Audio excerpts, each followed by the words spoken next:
বৰপেটা জিলাৰ ভালুকি গাঁৱত আসমা খাতুনৰ নিৰ্বাচনী প্ৰচাৰৰ অস্থায়ী কাৰ্যালয় মুকলি। দ্বিতীয় পৰ্যায়ৰ নিৰ্বাচনৰ বাবে দিন ৰাতি একাকাৰ কৰি দলীয় কিবা নিৰ্দলীয় সকলো প্ৰাৰ্থীয়ে এতিয়া ব্যস্ত হৈ পৰিছে নিজৰ নিজৰ নিৰ্বাচনী প্ৰচাৰত। ঠিক তেনেদৰে সম উন্নয়ন, ন্যায় আৰু সম অধিকাৰ প্ৰতিষ্ঠাৰ প্ৰতিশ্ৰুতিৰে আগন্তুক পঞ্চায়ত নিৰ্বাচনৰ বৰপেটা জিলাৰ অন্তৰ্গত ৩৫ নং ঘিলাজাৰী গাঁও পঞ্চায়তৰ অন্তৰ্গত ভালুকি গাঁৱৰ ৪ নং খণ্ডৰ সদস্য পদৰ বাবে নিজৰ প্ৰাৰ্থীত্ব আগবঢ়াইছে ভালুকি গাঁৱৰ আসমা খাতুনে। তেখেতৰ প্ৰতীক হৈছে উৰাজাহাজৰ ছবি। যোৱা নিশা ভালুকি গাঁৱত আসমা খাতুনৰ অস্থায়ী নিৰ্বাচনী কাৰ্যালয় এখন মুকলি কৰি সদস্য পদৰ প্ৰাৰ্থী আসমা খাতুনে কয় যে এই নিৰ্বাচনত জয়ী হলে ৰাইজৰ উন্নয়নৰ হকে আৰু ৰাইজৰ বিভিন্ন সমস্যা হৈ কাম কৰিব, এই অঞ্চলত থকা সমস্যা সমাধানৰ আস্থা প্ৰদান কৰে। লগতে প্ৰাৰ্থীগৰাকীয়ে উৰাজাহাজৰ ছবিত ভোট দি জয়যুক্ত কৰোৱাৰ আহ্বান জনায় ভোটাৰ ৰাইজক। নমস্কাৰ, মোৰ নাম মিছ আসমা খাতুন। ভালুকি গাঁৱৰ সদস্য মোৰ প্ৰতীক চিহ্নটো হৈছে উৰাজাহাজ। উৰাজাহাজৰ ছবিত চাপ মাৰি আপোনালোকে বহুমূল্যৱান ভোট দি মোক জয়যুক্ত কৰক। আৰু মই ৰাইজৰ ওচৰত মই প্ৰতিশ্ৰুতি দিছোঁ যে ৰাস্তা ঘাটৰ অৰুণোদয় আঁচনি, বৃদ্ধা পেঞ্চন, ৰেচন কাৰ্ড আৰু বৃদ্ধা পেঞ্চন যিকোনো সমস্যা আছে মই ৰাইজৰ মাজত প্ৰতিশ্ৰুতি সকলো সমস্যা সমাধান কৰিম বুলি আশা ৰাখিছোঁ। আসমা খাতুনক আমি বিপুল ভোটত জয়ী কৰিম। আমাৰ সপোন এইটো নহয় খালি যে মেম্বাৰ বনাম, এইটো সপোন নহয়। আমি যাতে তেওঁ প্ৰেচিডেণ্ট দখল কৰিব পাৰে, তেওঁ যাতে বিপুল ভোটত জয়ী হৈ প্ৰেচিডেণ্ট হ'ব পাৰে আৰু গোটেই পঞ্চায়তৰ লগত যাতে আমাৰ ৰাইজৰ যি দুখ কষ্ট বা বিভিন্ন সমস্যা ইয়াৰ লগত থাকি পেলাই যাতে ৫টা বছৰত আমাৰ সকলো ৰাইজৰ যাতে শুভ দিন আহে আৰু এটা ভাল দিন আহে তাৰ কামনা কৰি আমি সকলোৱে একত্ৰিত হৈছোঁ আৰু প্ৰতিশ্ৰুতিবদ্ধ হৈছোঁ যে ৭ তাৰিখে আমি বিপুল ভোটত তেওঁক জয় কৰাম। এইটো আমাৰ লক্ষ্য আৰু উদ্দেশ্য।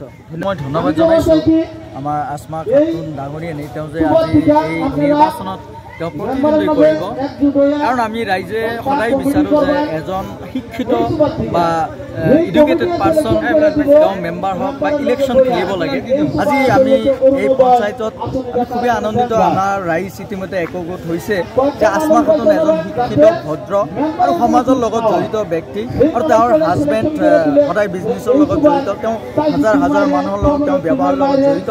গতিকে ব্যৱসায়ী মানুহ এজনো সদায় মানুহৰ লগত যেতিয়া জড়িত, তেওঁ মানুহৰ দুখ কষ্ট বিভিন্ন সমস্যাৰ লগত জড়িত থাকে। তেওঁ নিশ্চয় আমাৰ এই সমস্যাৰ লগত জড়িত থাকি তেওঁ ভৱিষ্যত যাতে মানুহৰ সমস্যা সমাধান কৰিব পাৰে।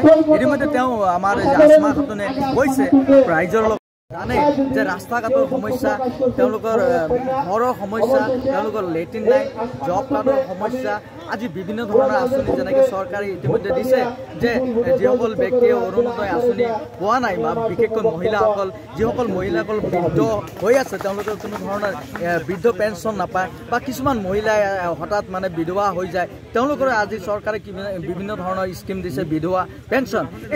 এই আঁচনিবিলাকৰ পৰা কি হয় বঞ্চিত হৈ যায়, যাৰ কাৰণে কি সমস্যা হয় আমাৰ মানুহবিলাক ভুগিব লগা হয়। কিন্তু আমি এইবাৰ আশাবাদী, আমাৰ ৰাইজ একত্ৰিত হৈছে যে আমি চৰৰ পৰা যাতে এজন এনেকুৱা ব্যক্তিক জিকাব পাৰোঁ যি ব্যক্তিয়ে যাতে আমাৰ প্ৰত্যেকজন পৰিয়ালৰ যাতে ঘৰৰ সমস্যা সমাধান কৰি দিয়ে। আমাৰ যেনে শ্ৰমিকৰ সমস্যা, কাম বনৰ সমস্যা, এই যে জব কাৰ্ডৰ জৰিয়তে যদি ৰাস্তা ঘাটৰ সমস্যা সমাধান কৰে, কাৰণ ইয়াতে দেখা পোৱা গৈছে যে একদমেই ৰাস্তা নাই, একদম চৰচাপৰি অঞ্চল, এই মানুহখিনি বহুত কষ্টত আছে, বহুত দুখত আছে।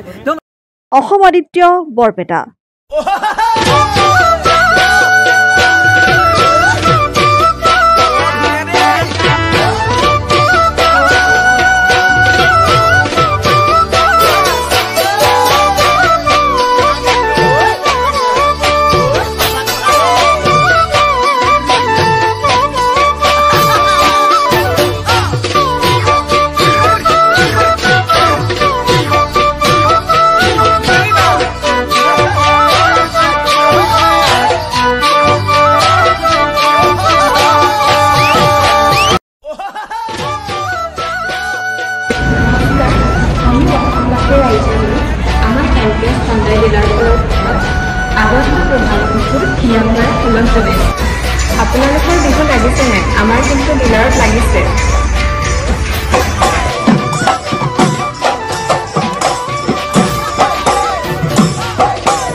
আছে ভেনু 70,000 ডিসকাউন্ট চলি আছে আৰু i20 65,000 ডিসকাউন্ট চলি আছে আৰু i10 হাইয়েষ্ট ডিসকাউন্ট চলি আছে up to 78,000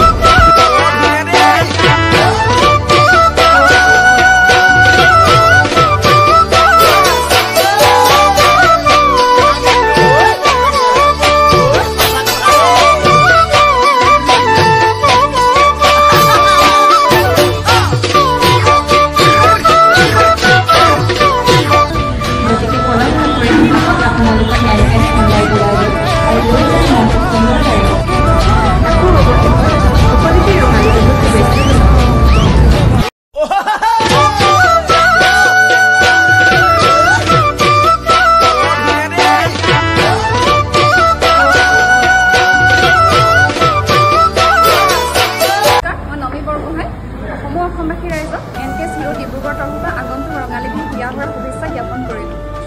ঘৰলৈ আপোনালোকে কিবা নতুন বস্তু অনাৰ কথা ভাবিছে নেকি? তেতিয়াহ'লে আপোনালোকে আহক NKS Hero ডিব্ৰুগড়লৈ আৰু আপোনালোকৰ মনপচন্দৰ দুচকীয়া বাহনখন ইয়াৰ পৰা লৈ যাওক। আমাৰ গ্লেমাৰ চিৰিজত 2500 টকা কেছ ডিছকাউণ্ট আৰু লগতে বেষ্ট এক্সেঞ্জ ৰেটবোৰ দি থকা হৈছে।